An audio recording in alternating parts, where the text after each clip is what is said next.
I'm Alexandra Mitchell, but everyone calls me Lexi. At 28, I've learned that success is the best revenge, especially when your own parents treated you like hired help your entire life. Growing up, I was nothing more than the family servant to my wealthy, status-obsessed parents. Little did they know, while they were busy dismissing my career as playing with gadgets, I was secretly building a multi-million-dollar tech company.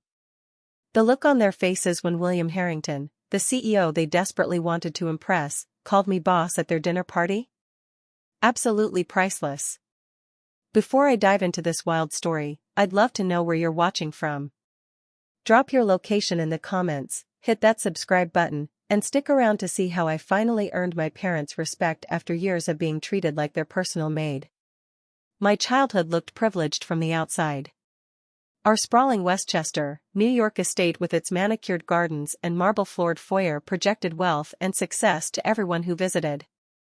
But inside those perfectly decorated walls, I was just another accessory to my parents' carefully curated life. My father, Richard Mitchell, was a ruthless investment banker who measured his worth by the size of his year-end bonus.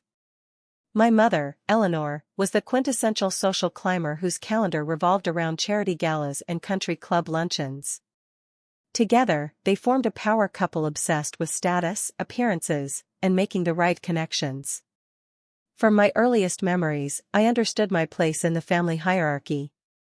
While other children were learning to ride bikes or play soccer, I was being taught the proper way to arrange flowers, set a formal dinner table, and serve hors d'oeuvres to guests.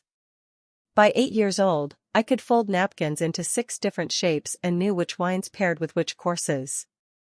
Alexandra, make yourself useful and help the caterers, my mother would say, barely looking up from her social calendar. This was a typical Saturday morning, with another lavish dinner party planned for that evening. But Mom, I have a science project due Monday, I'd protest. Your little school assignments can wait. The Hamiltons will be here tonight, and everything must be perfect. Richard, tell your daughter to stop being difficult. My father, hidden behind his Wall Street Journal, would mutter, listen to your mother, Alexandra. The contrast with how they treated my older brother Maxwell couldn't have been starker. 3 years my senior, Maxwell was the golden child. His tennis trophies dominated our living room shelves, his academic achievements were announced to every guest who entered our home, and his future at an Ivy League university was planned before he could even speak in complete sentences. Maxwell has his father's business acumen, my mother would boast to her friends. He'll take over Wall Street one day, just you wait. Meanwhile, my straight A's in math and science barely received a nod. The science fair trophy I won in 5th grade was relegated to my bedroom shelf, deemed not impressive enough for public display. My technological aptitude emerged early. When our family computer crashed, 10-year-old me spent hours researching and fixing it while my parents were at a gala. Instead of praise, I received a dismissive, "Don't break it again, Alexandra. Those things are expensive." By 12, I was creating simple programs and games, teaching myself coding languages through library books and whatever online resources I could find. My parents saw it as playing with gadgets or wasting time on computer games. Computers are for secretaries and IT people, my father once said when he found me coding late at night. Focus on something that will make you marriageable. The invisibility I felt at home taught me self-sufficiency. While other teenagers rebelled with wild parties or provocative clothing, I rebelled by disappearing into my world of coding and technological innovation. The basement became my sanctuary.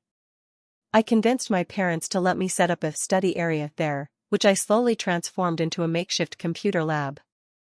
Every birthday and Christmas, I asked for computer parts or programming books. My parents, happy that my requests were relatively inexpensive compared to Maxwell's desires for sports cars and European vacations, obliged without much interest in what I was actually building. At least she's not asking for designer clothes, my mother would say, as though my practical interests were some kind of character flaw. While my parents hosted lavish parties upstairs, I spent countless nights in that basement, teaching myself programming languages, developing apps, and dreaming of a future where I wouldn't be defined by their limited vision of me. I became comfortable with solitude, finding friendship and community in online forums with other young programmers who didn't care about my family name or social status. "You have such potential, Alexandra," my computer science teacher, Mr. Ramirez, told me after I completed an advanced programming project in 10th grade. "You could really make something of yourself in this field." It was the first time an adult had recognized my abilities, and his words became a lifeline I clung to whenever my parents' dismissal threatened to drown my ambitions.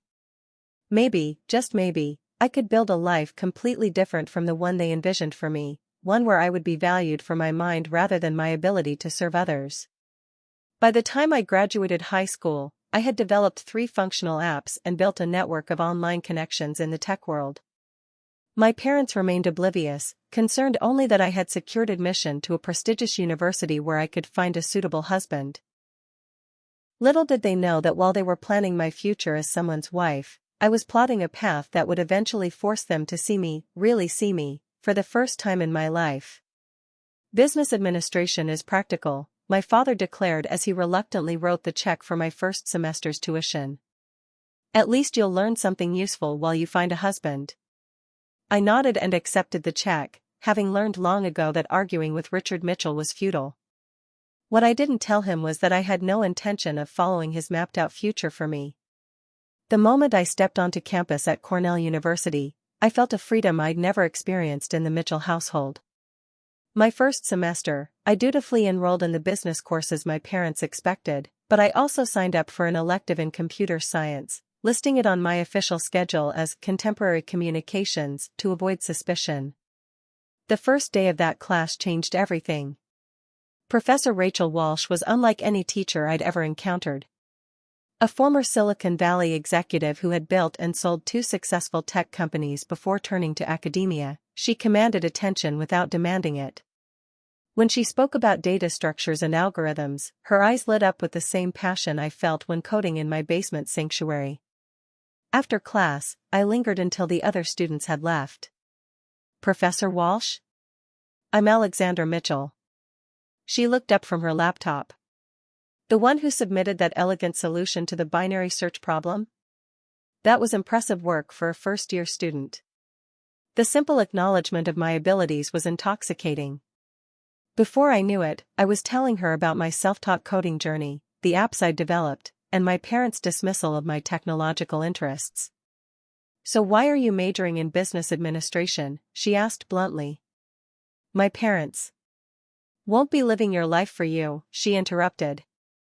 "Take it from someone who spent too many years trying to please others. Pursuing your passion isn't selfish, it's necessary." The next day, I changed my major to computer science, forging my father's signature on the parental approval form. For the next 4 years, I lived a double life. To my parents, I was studying business, preparing for a sensible career that would complement my future husband's. In reality, I was thriving in advanced programming courses, machine learning seminars, and artificial intelligence research. During sophomore year, I developed an app that helped students navigate campus resources and events. What started as a class project gained popularity across multiple universities. A small tech blog featured it, and suddenly I had my first taste of entrepreneurial success.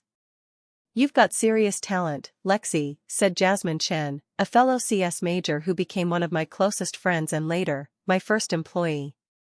Unlike my family, Jasmine saw me clearly, my strengths, my vision, my potential. Along with Taylor Rodriguez, another brilliant programmer in our program, we formed a tight-knit trio united by our love of code and ambitious dreams. "We could build something revolutionary together," Taylor would say during our late-night coding sessions in the campus computer lab. The 3 of us, changing the tech landscape. Their belief in me healed something that had been broken by years of parental dismissal. For the first time, I began to trust my vision and abilities without seeking validation I knew would never come from my family. I graduated with honors in computer science, a fact my parents discovered only at the ceremony when the dean announced my name with my actual major. Their tight smiles and the family photos told me everything I needed to know about their disapproval. "Computer science?" my mother hissed as we posed for pictures. "All this time, you've been lying to us?" We can discuss it later, I whispered, maintaining my smile for the photographer. The discussion that night was predictably one-sided. After everything we've done for you, my father thundered. This is how you repay us? With deception? I knew what you wanted to hear, and I knew you wouldn't support what I actually wanted to do, I replied, surprising myself with my calm. So I made the choice that was right for me. And what exactly do you plan to do with this computer degree? My mother asked, saying computer like it was a dirty word. I'm moving to Brooklyn next week. I've already signed a lease. The shock on their faces would have been comical if it hadn't been so painful. In their world, unmarried daughters didn't move to Brooklyn to pursue careers. They stayed in safe, affluent neighborhoods, working respectable jobs until they found appropriate husbands. But I was done living by their rules. The tiny Brooklyn apartment I found was a far cry from the Westchester mansion, but it represented something priceless: freedom. With my savings from app development and a small loan from my grandmother, the only family member who seemed to understand my drive, I began building what would eventually become Nextsite. That Christmas, I returned home for what would become a pivotal moment in my relationship with my parents. As usual, the Mitchell household was decorated to perfection, and my mother had planned an elaborate dinner party for Christmas Eve. "You've lost weight," was my mother's greeting as I entered. "But that haircut does you no favors. And those shoes with that dress? Alexandra, really?"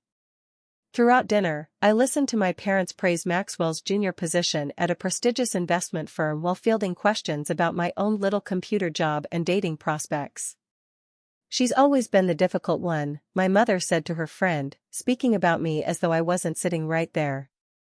"So independent. Not like Maxwell, who understands family legacy." Later that night, I found my grandmother in the library, away from the party chaos. At 82, Catherine Mitchell was still sharp as a tack and the only member of the family who had ever encouraged my independence. "They'll never change, you know," she said, patting the seat beside her. "Richard and Eleanor are who they are." "I keep hoping they'll see me someday," I admitted. "Stop hoping for their validation, Alexandra. I waited decades for my own parents to approve of my choices, and do you know what I learned? By the time they finally came around, I no longer needed their approval." She squeezed my hand. "Build your life for yourself, not for them."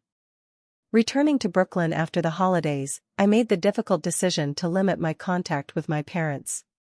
Our weekly phone calls became monthly, then quarterly. Each conversation followed the same pattern: their thinly veiled criticism, my deflection, mutual frustration. It hurt to create this distance, but I needed space to grow beyond the confines of their expectations. With each passing month, as my company began to take shape, I felt myself becoming stronger, not just as an entrepreneur, but as a person who finally recognized her own worth, regardless of parental approval. The early days of Nextsite were fueled by ramen noodles, endless cups of coffee, and sheer determination. My Brooklyn apartment doubled as my office, with my bed pushed against the wall to make room for a desk I'd rescued from a sidewalk garbage pile. My laptop, the one good one I'd splurged on with graduation money, became the birthplace of what would eventually revolutionize AI assistant technology. To fund my fledgling startup, I juggled 3 jobs: teaching coding at a community center during the day, doing freelance web development in the evenings, and driving for a rideshare service on weekends. Every spare minute and dollar went into developing my AI platform. "You look exhausted, Lexi," Jasmine said one night when she stopped by with takeout, finding me coding at 2 a.m. She had recently taken a position at a major tech company but spent most of her free time helping me refine my algorithms. "I'm fine," I insisted, accepting the container of pad thai. "I just need this prototype working before the investor meeting next week." That first investor meeting was a disaster. I walked into a room of 5 middle-aged men in expensive suits who barely glanced at my presentation before one interrupted. "So, Miss Mitchell, this is a cute little project, but who's actually building the back-end architecture? Your boyfriend?" The dismissal was so familiar it almost felt like home. But something had changed in me since leaving my parents' house. Instead of shrinking, I straightened my spine and clicked to the next slide. If you're concerned about the back-end architecture, let me walk you through how I've structured the nested neural networks to optimize for both speed and accuracy, I said coolly, proceeding to explain technical specifics that clearly went over their heads. I left without funding but with my dignity intact. 3 more investor meetings ended similarly.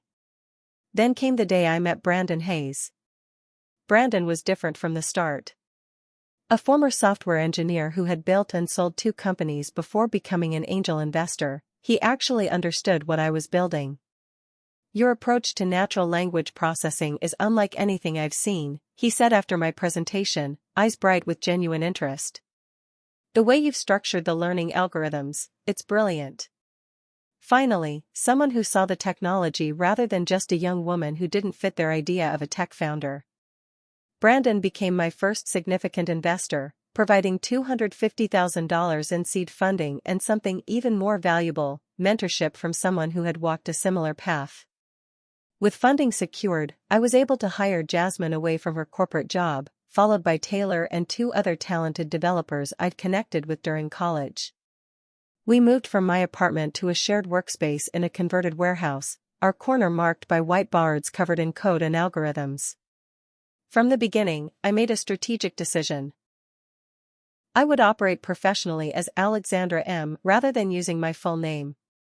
This wasn't just about privacy, it was about being judged on the merits of my work rather than my gender, age, or family connections.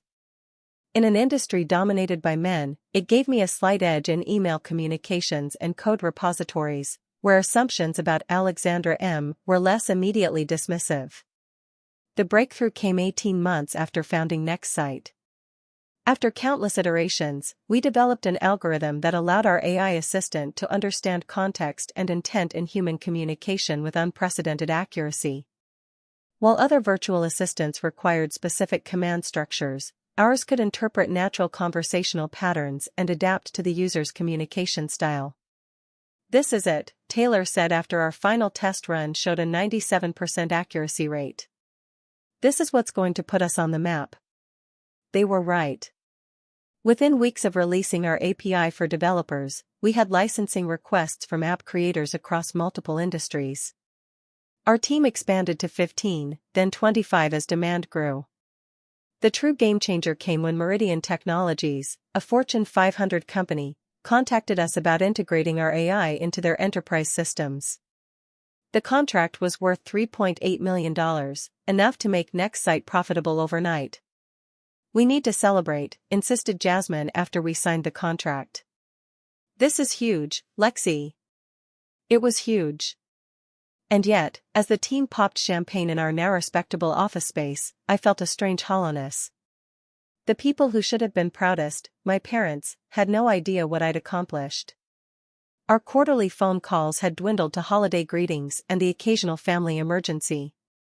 When we did speak, they still referred to my work as my computer job and assumed I was struggling financially. I never corrected them, partly out of pride and partly because I'd grown accustomed to their dismissal. You could always come home if things don't work out in the city, my mother would say. Maxwell knows several suitable men from good families who wouldn't mind your unconventional background. I'd laugh off these suggestions, assuring them I was doing fine without elaborating. In truth, fine meant a 7-figure company valuation, a team of 30 brilliant employees, and a growing reputation as an innovator in artificial intelligence.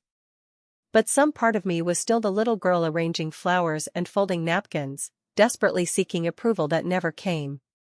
As NextSite continued to grow, I gradually allowed my identity as founder to become more public within the industry, though I still maintained a low profile in mainstream media.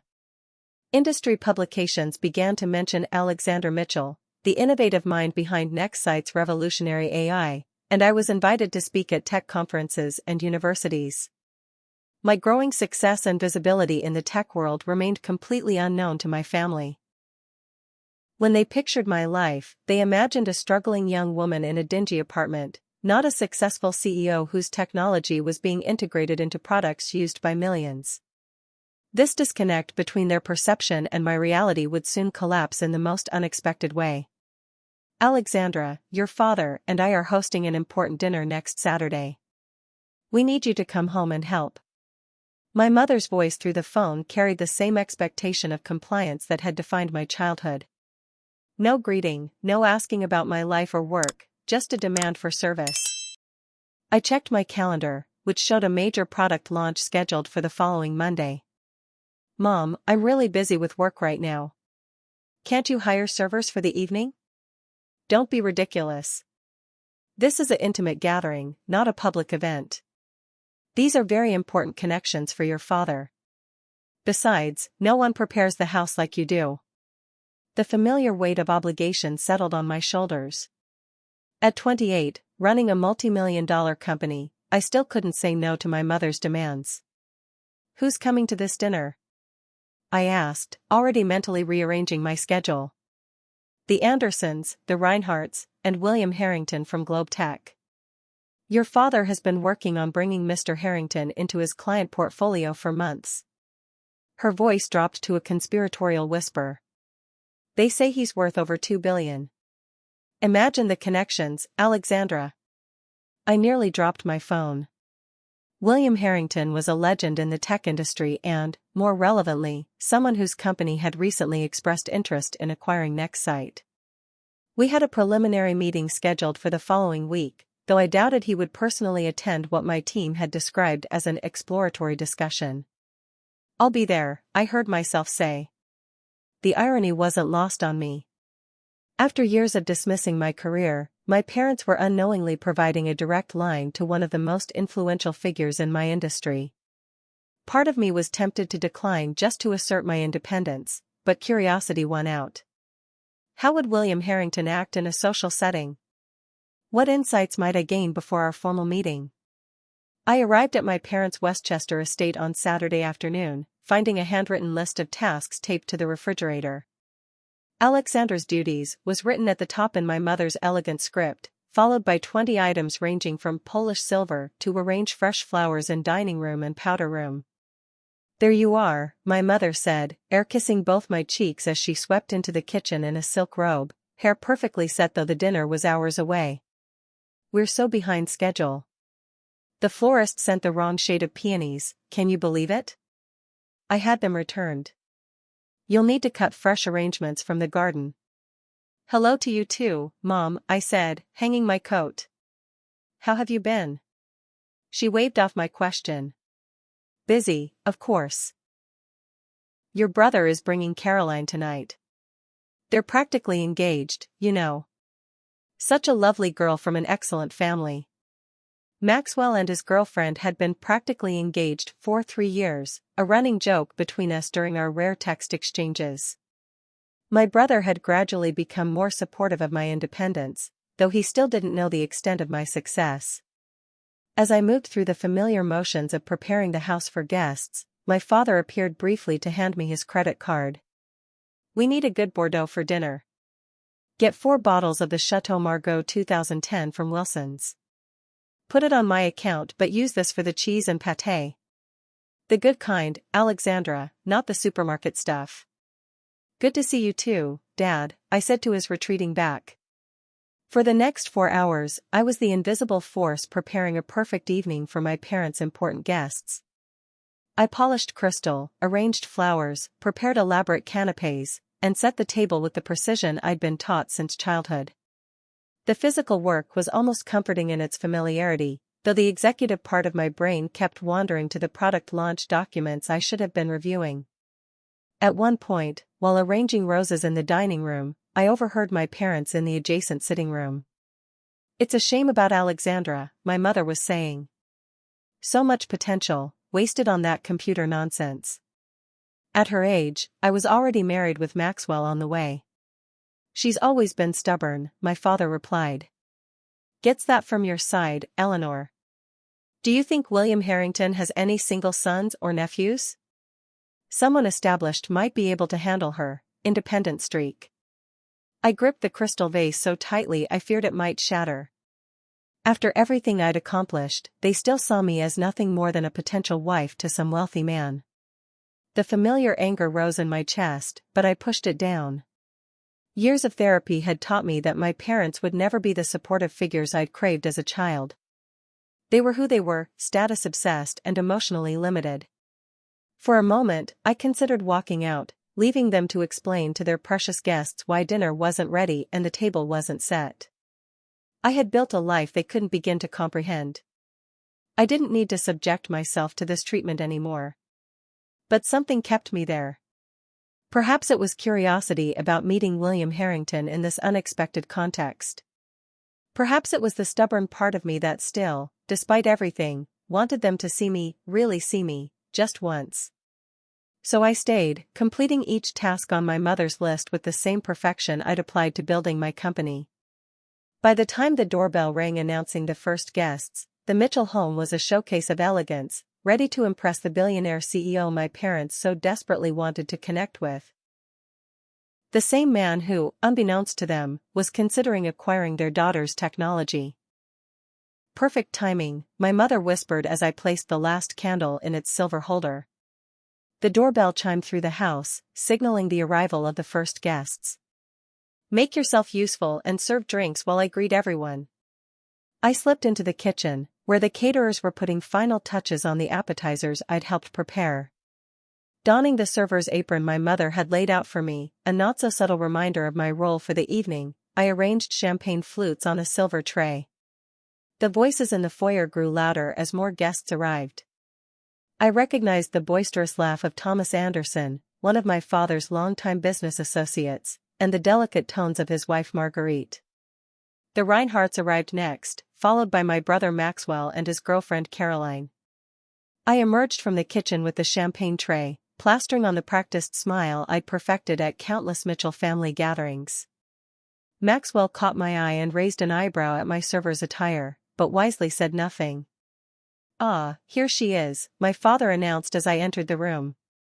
"Our Alexandra, home from the city to help with tonight's festivities."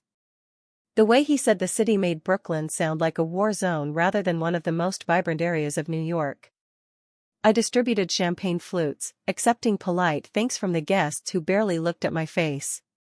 This invisibility, the ability to move through a room unnoticed while carrying out necessary tasks, had been part of my training since childhood.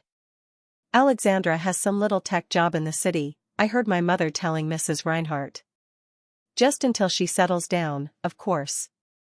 I bit my tongue and continued serving, my thoughts returning to the major software release waiting for my approval back at the office. 28 years old, running a company valued at over $30 million, and here I was being treated like the hired help at my own parents' dinner party. The doorbell rang one final time. My mother smoothed her already perfect dress and hurried to the foyer, my father close behind. Even from the living room, I could hear the deference in their voices as they welcomed William Harrington into their home. I was arranging canapés on a serving platter when they entered. William Harrington was tall and distinguished, with salt and pepper hair and the confident bearing of someone accustomed to commanding rooms much larger than my parents' living room. At 57, he was younger than most tech CEOs of his stature, having built Globetech from a garage startup to a global powerhouse in just 15 years. "Mr. Harrington, welcome to our home," my father was saying. "May I introduce Thomas and Marguerite Anderson, Stephen and Elizabeth Reinhardt, our son Maxwell and his girlfriend Caroline Bennett." I turned with the platter of appetizers, preparing to fade into the background as I'd been taught. But as I stepped forward, William Harrington's eyes met mine, and his expression shifted from polite interest to shocked recognition. "Ms. Mitchell?" he said, interrupting my father mid-sentence. The room fell silent. My mother's smile froze in place as William Harrington stepped past her, approaching me directly.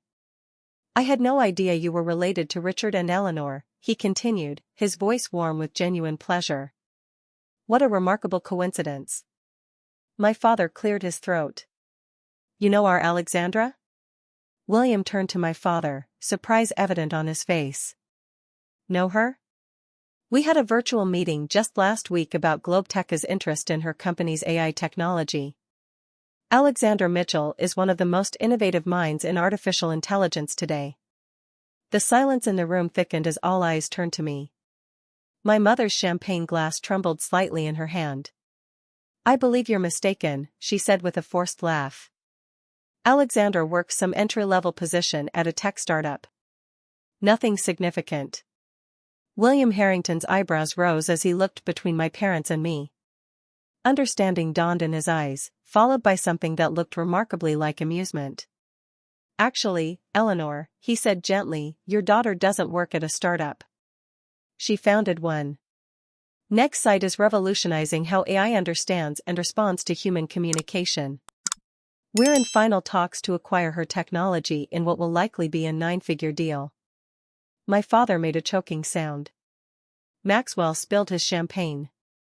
Caroline's eyes widened to comical proportions.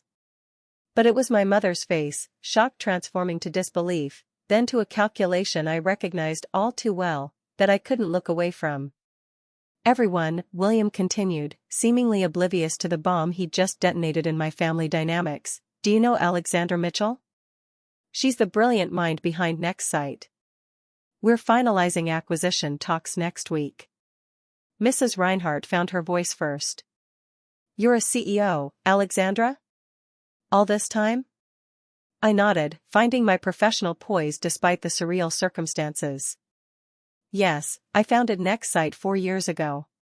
We specialize in conversational AI technology. 9 figures, my father repeated faintly. William laughed. And worth every penny. Your daughter's algorithms are years ahead of anything else on the market.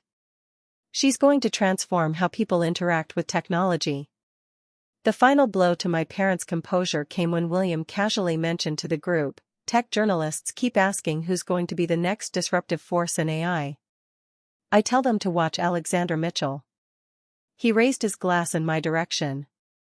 In our industry, she's already known as the boss.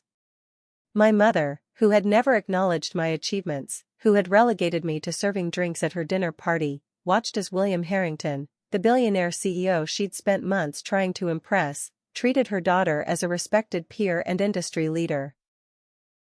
In that moment, standing in my childhood home with a platter of canapés in one hand and the remains of my parents' illusions scattered around me, I felt a complex mixture of vindication, sadness, and finally, surprisingly, freedom. The remainder of the dinner unfolded like a carefully choreographed dance of awkwardness. I found myself seated at the table, no longer serving but joining as a guest, directly across from William Harrington, who seemed genuinely pleased by the coincidence of our meeting. I had no idea I'd get a preview of our meeting this way, he said as my mother stiffly served the first course, a task she'd clearly intended for me. Though I must say, it makes our formal discussions next week seem rather redundant. My father, recovering his composure with the remarkable resilience of a career businessman, attempted to insert himself into the conversation. I've always encouraged Alexandra's interest in technology, he said, the lie rolling effortlessly from his tongue. We Mitchell men have an eye for innovation. William's gaze flicked briefly to me, a silent question in his eyes. I gave him the smallest of smiles, neither confirming nor denying my father's revisionist history. Throughout the meal, the other guests peppered me with questions about Nextsight, my journey as a founder, and the potential of the Globetech acquisition.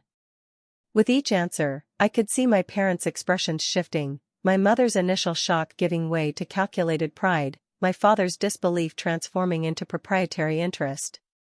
Alexandra was always exceptionally bright, my mother told Mrs. Reinhardt, as though she'd spent years championing my abilities rather than dismissing them. We knew she'd find her way, didn't we, Richard? Only Maxwell seemed genuinely happy for me, shooting me encouraging smiles across the table and deftly changing subjects when the conversation became too strained. As coffee and dessert were served, William leaned closer to me. I get the impression your parents didn't quite understand what you've been building all these years. That's putting it mildly, I replied, keeping my voice low. Family can be complicated, he said with surprising gentleness. My own father thought I was throwing my life away when I left banking for tech. Didn't speak to me for 3 years. He smiled wryly. Now he tells everyone he was my first investor. His understanding was unexpected, making me see him not just as a potential business partner but as someone who had perhaps walked a similar path. As the evening drew to a close, William shook my hand firmly. I'm looking forward to our official meeting, Ms. Mitchell. Though I think we can safely say the preliminary discussions have been promising. He turned to my parents. Richard, Eleanor, you have an extraordinary daughter. Her work is going to change the industry. After the guests departed, the Andersons with promises to have their son call me, the Reinhardts with business cards and investment offers, William Harrington with a respectful nod that acknowledged our shared secret of the upcoming negotiations. The house fell into a silence so complete I could hear the grandfather clock ticking in the hall. My mother closed the front door behind the last guest and turned to me, her social mask dropping away. All this time, she said, her voice unnaturally calm. All this time you've been lying to us. I never lied, I replied, beginning to clear dessert plates from the dining table. Some habits were too ingrained to break, even in the midst of confrontation. You never asked. You assumed I was struggling at some tech job because that fit your narrative about me. Don't you dare turn this around, my father interjected, the familiar flush of anger creeping up his neck. We were humiliated tonight. William Harrington knew more about our daughter's life than we did. Do you have any idea how that made us look? That's what bothers you. I set down the stack of plates with more force than necessary. Not that you've dismissed everything I've ever accomplished, not that you've treated me like hired help my entire life, but how it made you look to have your dinner guests recognize my success before you did. We gave you everything, my mother said, her voice rising. The best schools, every advantage. And all you ever wanted in return was my complete surrender to your vision of who I should be. The words I'd held back for years tumbled out. Do you know how many dinners like this one I've served? How many times I've been introduced as an afterthought while Maxwell got the full biographical treatment? You never saw me, never bothered to know me. That's not fair, Alexandra. It's Lexi, I interrupted. My friends, my colleagues, everyone in my actual life calls me Lexi. But you wouldn't know that, would you? Because you've never been interested in who I actually am. My father's face darkened. After everything we've done, this is the thanks we get? Disrespect? Public humiliation? I built something meaningful, I said, my voice breaking despite my best efforts. I created technology that helps people. I've employed dozens, mentored young women in tech, made something I'm proud of. And not once, did either of you care enough to really ask what I was doing with my life. How were we supposed to know you were successful when you deliberately kept it from us? My mother demanded, tears forming in her perfectly made-up eyes.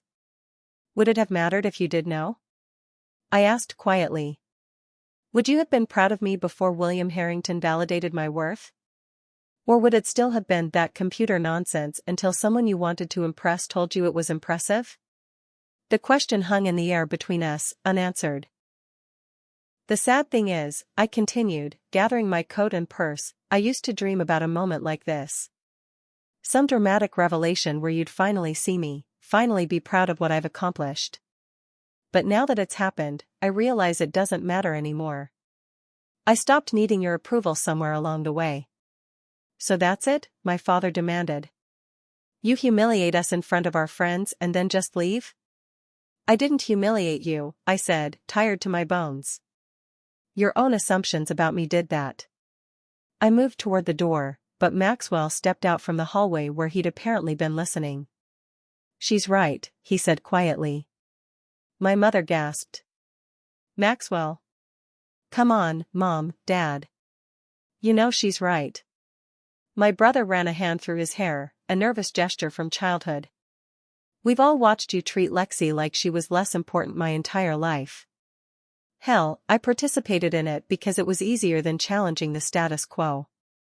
That's not true, my father began, but his protest lacked conviction. It is true, Maxwell insisted. Tonight was just the culmination of years of treating her like she was invisible except when you needed something from her.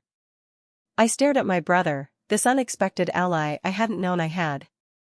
His support, coming at this moment when I'd finally stopped hoping for any recognition from my family, brought a fresh wave of emotion. Thank you, I said softly. Maxwell shrugged. It's long overdue. I looked at my parents, my father's flushed face, my mother's tearful indignation, and felt something shift inside me. The last thread of need, of desperate hope for their approval, finally snapped clean. I have a company to run, I said, opening the front door. And a product launch on Monday. You can reach me through my assistant if you need to. As I walked to my car in the cool evening air, the weight of expectations I'd carried since childhood seemed to lift from my shoulders. I was Alexandra Mitchell, founder and CEO of NextSite, a woman building her own legacy. And for the first time in my life, that felt like more than enough. The week after my parents' dinner party passed in a blur of activity. The NextSite product launch went flawlessly, with technology blogs praising our new interface as intuitive, revolutionary, and the future of human-AI interaction. The formal meeting with GlobeTech proceeded exactly as William Harrington had hinted, straightforward and mutually beneficial. Your parents must be incredibly proud, William said as we signed the preliminary acquisition paperwork. The deal would keep me as CEO of NextSite while integrating our technology into GlobeTech's global platform. It's complicated, I replied, signing the last page. He nodded, understanding in his eyes. Family usually is. The acquisition made headlines in the tech world. GlobeTech acquires AI innovator NextSite in $145 million deal. My phone buzzed constantly with congratulations from friends, former classmates, and industry colleagues. My inbox flooded with interview requests from technology publications eager to profile the hidden genius behind conversational AI. The only silence came from my parents. 5 days after the dinner party revelation, a delivery arrived at my office, an enormous arrangement of white roses and a card that read simply, "Congratulations. Love, Mom and Dad." Are you going to call them? Jasmine asked, examining the extravagant arrangement. Not yet, I said. I need some time. The space I created allowed me to focus on the whirlwind that followed the acquisition. Tech websites published profiles calling me a wunderkind in artificial intelligence and the woman revolutionizing how we interact with technology. One particularly flattering article in Tech Innovator magazine featured a photo of me in our Brooklyn office, surrounded by my team, with the headline, "Alexandra Mitchell, the quiet powerhouse changing AI." A week later, that magazine arrived at my apartment with a post-it note stuck to the cover, "Saw this at the newsstand. Proud of you, sis. Max." My brother became an unexpected bridge, texting regularly with updates about our parents. "They're reading everything written about you," he reported. "Dad's telling his golf buddies he always knew you'd be successful. Mom joined some tech investment group for women. Baby steps, I guess." It was almost funny, this sudden interest in technology and my career after years of dismissal. Part of me wanted to reject their belated attention as opportunistic, but my therapist offered a different perspective. "People grow at different rates," Dr. Winters said during our weekly session. "Your parents are learning, however imperfectly. The question is whether you want to give them the opportunity to know the real you now, or whether that chapter of your life is closed." 3 weeks after the dinner party, I agreed to meet my father for coffee at a neutral location, a cafe halfway between my Brooklyn office and his Manhattan firm. He arrived 10 minutes early, dressed in his customary tailored suit but looking somehow diminished, less certain of his place in the world. "Thank you for meeting me," he said, uncharacteristically humble. We exchanged awkward pleasantries about the weather and the cafe's coffee before he cleared his throat. "I've been doing a lot of thinking since that dinner," he began. "And reading about your work." I didn't understand. "I still don't fully understand what you've created, but I'm trying to learn." I nodded, waiting. I was wrong, Alexandra. The admission seemed to physically pain him. "I dismissed your interests because they weren't what I understood or valued. I measured success by such a narrow standard that I couldn't see what you were building." "It wasn't just about my career, Dad," I said quietly. "It was about never feeling seen or valued in our family unless I was serving some purpose, setting the table, arranging flowers, making the house perfect for your important guests." He winced. "I never thought of it that way." "I know. That's part of the problem. We talked for nearly 2 hours. For perhaps the first time in my life, my father actually listened. He asked questions about my company, my vision for the technology, even my daily life in Brooklyn. And I found myself genuinely wanting to share these parts of myself with him. "I'm not asking for forgiveness," he said as we prepared to leave. "Just the chance to get to know my daughter, the remarkable woman she's become despite my best efforts to shape her into someone else." I smiled, feeling a tentative warmth. "I'd like that." My mother took longer.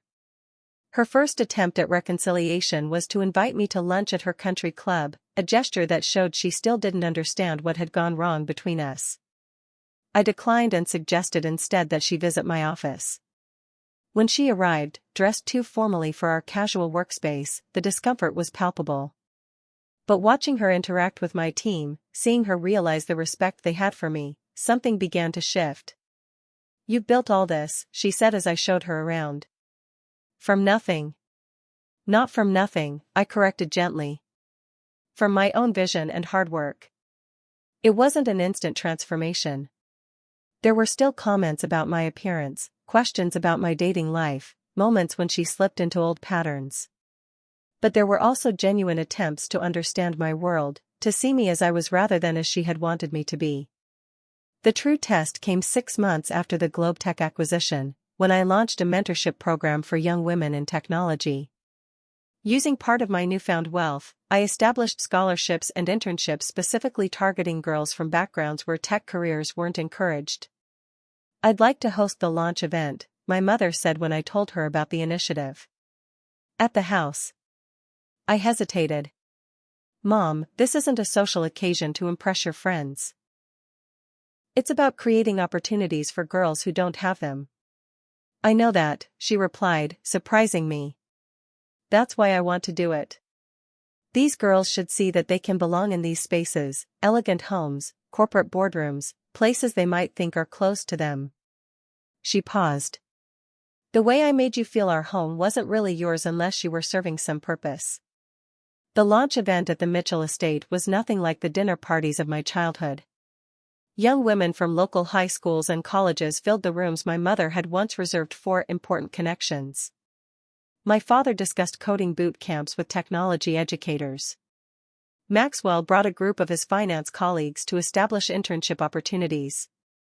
And most surprisingly, my mother moved through the crowd not as a society hostess but as the proud parent of the founder, introducing herself as Eleanor Mitchell, Lexi's mom, using my preferred name for the first time. 1 year after the dinner party that had changed everything, we gathered again, my parents, Maxwell, and me, for a quiet family dinner. The dynamics had shifted permanently. We weren't a perfect family, there were still moments of tension, old habits that emerged under stress. But there was also a new foundation of mutual respect. "I received an interesting call today," my father mentioned as we finished dessert.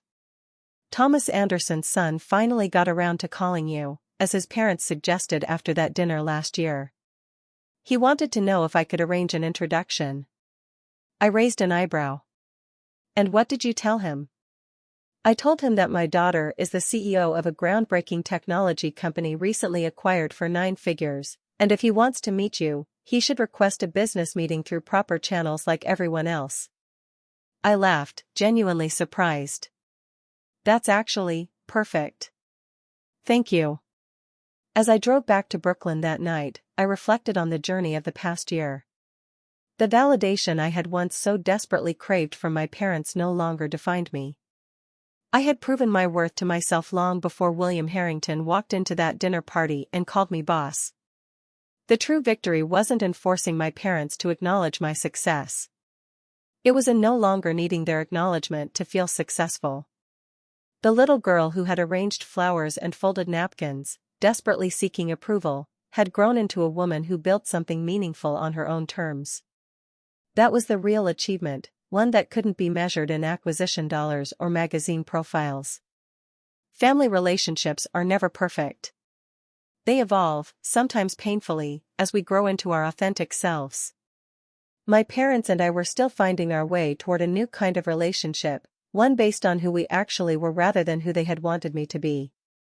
It wasn't always easy, but it was real in a way our previous dynamic had never been. Have you ever had to prove yourself to someone who should have believed in you from the start? How did you handle that journey toward recognition and respect? Drop your thoughts in the comments below, and don't forget to like and subscribe for more stories about finding your own power. I'd especially love to hear from others who found success in fields their families didn't understand or support. Remember, sometimes the people who should see your value first are the last to recognize it, but that doesn't diminish your worth for a single moment. Thank you for listening to my story, and I hope it inspires you to believe in yourself even when others don't.